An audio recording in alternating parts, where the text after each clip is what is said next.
What's important in helping somebody create a home of their own is the ability to make the important decisions in their lives about who they live with, about what their routines are, about what feels right to them.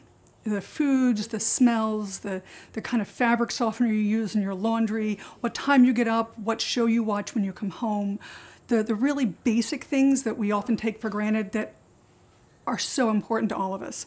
And in large congregate settings, people don't have the ability to make those choices. They're not options. So it really makes it home when you can have that control over your life.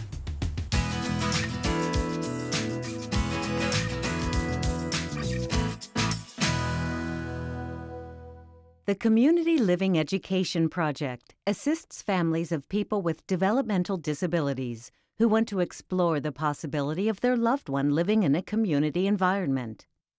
The Division of Developmental Disabilities' mission is to provide a range of lifestyle choices and to help families make an informed decision when planning for the care of a family member. Mary doesn't like very much being alone and away from things. She's part of this family, and it makes her happy to feel that she's not a stranger. And the girls really know how to take care of her because mentally she's sound, physically she's paralyzed. And she appreciates the association between her and the ladies that take care of her.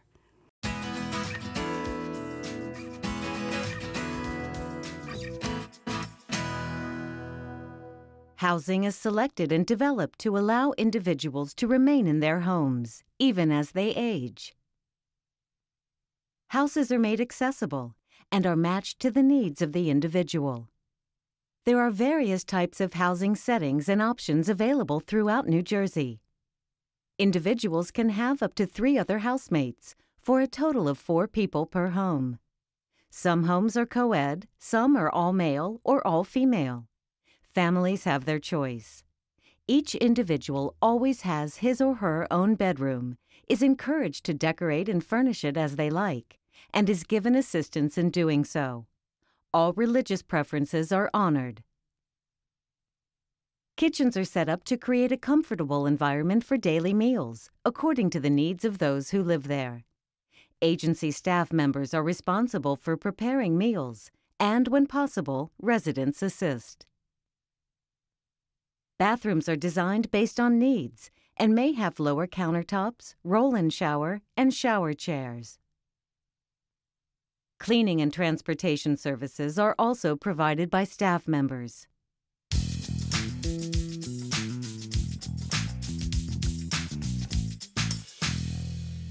Safety and security are of the utmost importance.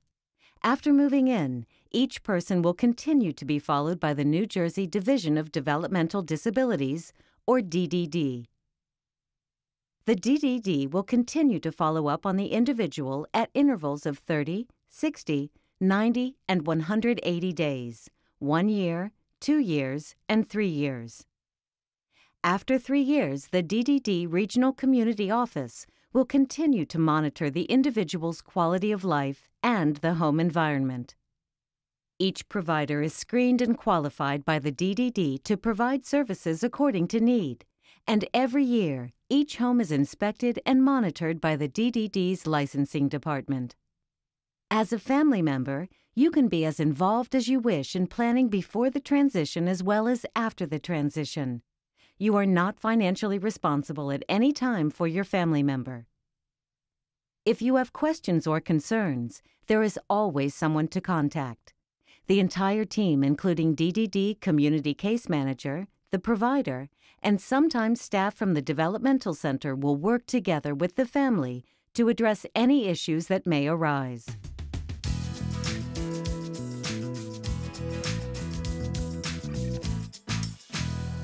Medical care is of utmost importance. Medical and dental providers in the community are in place to provide treatment. Occupational and physical therapies are also provided, and nursing care is also available. Transportation is provided when needed.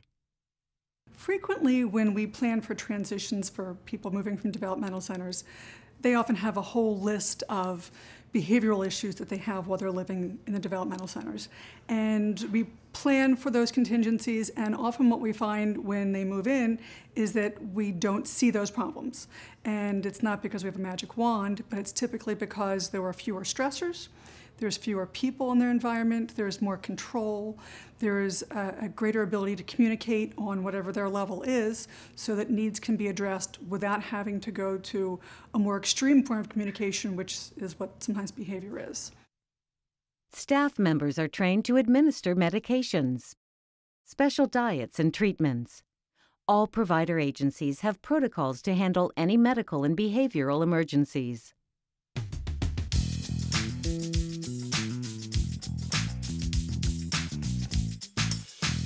In order to provide a quality living experience, the entire care team seeks to find the right match of staff for each individual, and each home is responsible for ensuring staff coverage. We look very carefully at the person, at their credentials, at their personalities and their interests to make sure that they are a good match for not only us as an agency, but for the people they're supporting, so that their interests and passions match the interests and passions of the people that they'll be supporting, and that they want to do this and do it well.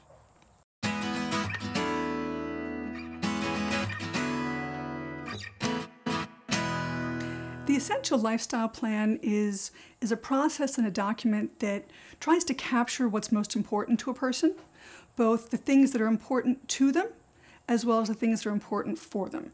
It's important to me that I have animals in my life. It's important for me that I get certain medicines and that I not eat certain foods. So it's that whole balance of the important things. So what I like to do, what I really need to do, what's going to make it work for me? How do I have a vision of my life, and what do we as the team members need to do to help you get where you need to be?